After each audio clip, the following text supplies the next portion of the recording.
Fala galera que curte o PC Effect. No vídeo de hoje a gente vai tirar a dúvida do colega Rodrigo Arantes de Souza, lá do nosso grupo no Facebook.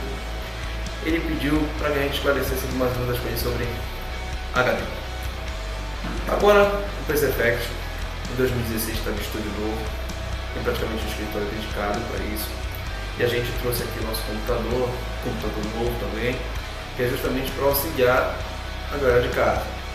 Bom, nós vamos ter agora um roteiro para seguir. Toda vez que algum colega tenha uma dúvida, como a do Rodrigo, por exemplo, sobre HD, nós vamos pegar tudo que a gente tiver sobre HD, tudo que a gente tiver que falar sobre HD, vamos colocar no roteiro para auxiliar, para que você que está em casa jamais fique sem informação devida. O PC Effect sempre foi de maneira improvisada, sempre foi de maneira amadora. Agora a gente vai dar um pouquinho de didática para ele, para que realmente não falte nada com você em casa. Afinal, a gente vai crescendo, o canal vai crescendo, o grupo também. A gente tem que melhorar a qualidade justamente para respeitar a galera que está em casa, que está ajudando a gente, que está se inscrevendo, que está acompanhando a gente no grupo no Facebook. Beleza, galera? Então vamos começar. Para começo de conversa, a gente vai falar sobre a função do HD. A função do HD é de armazenamento permanente. Aí você me pergunta, mas Marcos, existe algum armazenamento que não seja permanente? Existe. Da memória RAM, por exemplo. A função dela é de armazenamento. Mas o armazenamento dela é diferenciado. Porque se o que o CPU precisar colocar em uma memória fosse no HD, deste aqui, essa memória seria lenta demais. E simplesmente o CPU não ia conseguir fazer as tarefas do jeito que faz hoje. Aí você vê, mas qual é a necessidade do CPU de armazenamento? É muito grande. Se você ainda não compreende, existe um vídeo no nosso canal falando sobre a função da memória RAM, mas eu resumo aqui rapidamente. A função da RAM é simplesmente armazenar os dados que o CPU não consegue processar instantaneamente. E ele simplesmente repassa a memória RAM justamente para que ele possa acessá-la o mais rápido possível. Só que a memória RAM, aí você pode até perguntar, né? Mas por que então não deixa de existir o HD e passa a existir somente memória RAM? Por vários motivos. Os dois basicamente são o preço da memória RAM. Uma memória RAM de 16 GB, por exemplo, de 2 pentes de 16 GB, é bem mais caro do que um HD de 1 TB. Então o preço realmente da tecnologia é muito mais alto do que o preço de um HD. Segundo que a memória RAM é volátil, não consigo desligar, vai tudo embora. Então realmente não tem como usar a memória RAM como se fosse um HD. Até tem, existe o RAM disk, mas é uma técnica que precisa de um HD para funcionar. Então não se atende muito a isso. Mas enfim, o HD, portanto, é um armazenamento que, diferentemente da memória RAM, não é volátil, é um armazenamento permanente.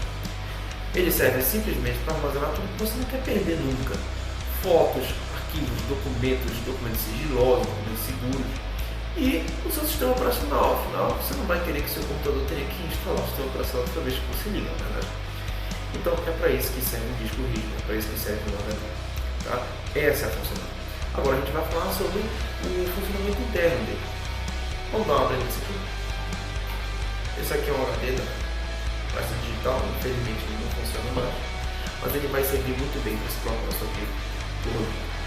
Rodrigo, aqui é o seguinte: nós temos o disco, efetivamente, que tem o giro, tá? Não vou poder girar aqui, mas ele gira. Temos a agulha dele, deixa eu ver se dá para você ver aqui. Temos a agulha dele. Essa agulha é basicamente a ideia de um vinil. A agulha tem um motor que vai fazer ela subindo para fazer a leitura de tudo que está rolando dentro do disco rígido. Tá? Esse disco, ele grava os arquivos de fora para dentro, no formato NTFS, no caso dos Windows NT. Né? E aí, dessa forma, o próprio Windows já sabe mais ou menos em que local do disco vai estar a informação que você quer quando você clica num jogo, por exemplo.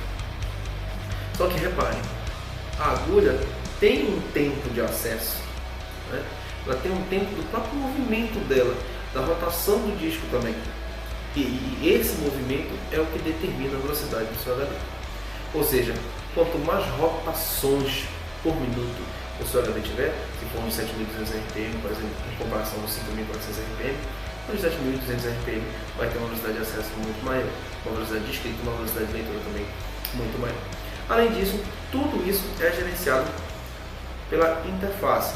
ela pode ser ID, serial ATA, existem HDs em forma de SSD que são PCI Express, e essa interface é a que liga o seu PC, o seu HD no seu computador. E é por aqui que existem as transferências de dados. Então, não importa o quanto isso aqui gire e isso aqui capture as informações, essa interface é a que vai jogar toda a informação do seu computador. Se essa interface for lenta, não adianta de nada. Beleza? É assim que ele funciona. E aí tem mais aquelas clássicas perguntas. E o SSD? Como é que funciona? O SSD não tem disco rígido interno. O SSD não tem agulha. O SSD é como se fossem vários pendrives um do lado do outro, interligados por uma interface. E no caso, os SSDs mais comuns são a série ATA 3 também. Tá? É por isso que o SSD é muito mais rápido. São memórias flash. Eles não têm essa rotação, eles não têm essa movimentação de agulha. É por isso que a velocidade de acesso do SSD é muito maior. Agora, quais são as desvantagens do SSD? O preço, tá? E o tamanho. Né? O tamanho, eu digo assim, dos gigas, vamos dizer assim, cabem poucos gigas no SSD. Agora, existe uma segunda opção, uma opção intermediária, que é o HD SSD, que é um HD deste daqui praticamente, com uma interface que tem uma pequena memória flash, normalmente de 4 GB, se eu não me engano. Claro que isso a gente tem que ver conforme a atualização no mercado, mas aqui eu tinha visto que tinha 4 GB, por exemplo. Existe realmente uma vantagem de você ter uma memória flash dentro do HD, que faz com que ele internamente saiba quais são os arquivos que você mais acessa dentro do disco rígido e passa a colocá-los dentro dessa memória cache, vamos dizer assim. E o acesso para lá vai ser realmente mais rápido. Entretanto, com 4 GB, 8 GB, 16 GB, muito provavelmente esses acessos, esses arquivos mais acessados, serão os arquivos do sistema operacional, porque afinal, quando você liga o seu computador, inevitavelmente, mesmo sem querer mexer no seu computador, aqueles arquivos do sistema operacional vão ser acessados. Então, eles inevitavelmente vão ser os mais acessados no seu HD, e são eles que vão para o memória cache. Então, no final das contas, quando você quiser instalar um jogo, não vai ser mais rápido no HD SSD. No HD SSD, eu acho que é isso. Enfim. Beleza, galera? Rodrigo, eu espero que eu tenha tirado a sua dúvida. Caso haja mais dúvidas, você pode entrar lá no PCFX, questionar novamente, trazer novos questionamentos. Afinal, é o questionamento que é justamente a base do conhecimento. Para você que está lá no grupo e se sente envergonhado, alguma coisa assim de questionar, não tenha a menor vergonha, entra lá. Se você tem vergonha de falar em grupo, pode falar comigo, o Marcos Armani, entra lá, me adiciona, entra no Facebook, questiona no Messenger, não tem problema nenhum, a gente atende todo mundo, tá? E se você ainda não conhece a gente, acessa lá o PCFX, acessa lá o Facebook, tá perdendo tempo, vai lá, entra no Telegram, a gente tem também agora um canal no PCFX no Telegram, é muito bacana, o feed é muito rápido, muito inteligente. Temos o grupo também no Telegram que é público para todo mundo que quer acompanhar discussões no dia a dia mesmo, o Telegram também é muito bom. E eu espero que vocês tenham gostado do vídeo. Caso você ainda não esteja inscrito no nosso canal no YouTube, se inscreve aí, dá aquele like, compartilha, isso ajuda muito a gente a continuar o nosso trabalho. Vocês viram que teve uma evolução bacana do ano de 2016, eu espero que a gente continue assim. Não se esqueça, você que quer se inscrever, nós vamos ter uma live com o Lucas Preparar e o Alexandre Zibert sobre o futuro das GPUs em 2016.